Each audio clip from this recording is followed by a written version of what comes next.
Ikiwa unasumbuliwa na uvimbe kwenye kizazi, halafu umeenda hospitali kupima au kufanyiwa operation, ila cha kushangaza ule uvimbe umejirudia tena kwa mara nyingine, fahamu kwamba unasumbuliwa na upungufu wa vitamin D3 ambao unahusika na seli ambazo zinahusika kutengeneza uvimbe kwenye kizazi.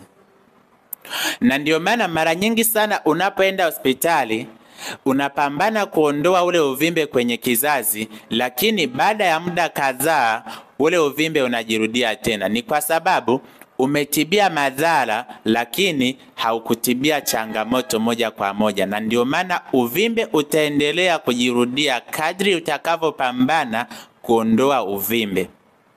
Sasa basi, jitahidi sana utumie vitamini ya D3, maana ndio itakayo kusaidia kuondoa zile seli ambazo zinatengeneza uvimbe kwenye kizazi, lakini pia ndio itakayo kusaidia kuondoa uvimbe kwenye kizazi bila hata kufanyiwa operation. Jitahidi sana uipate.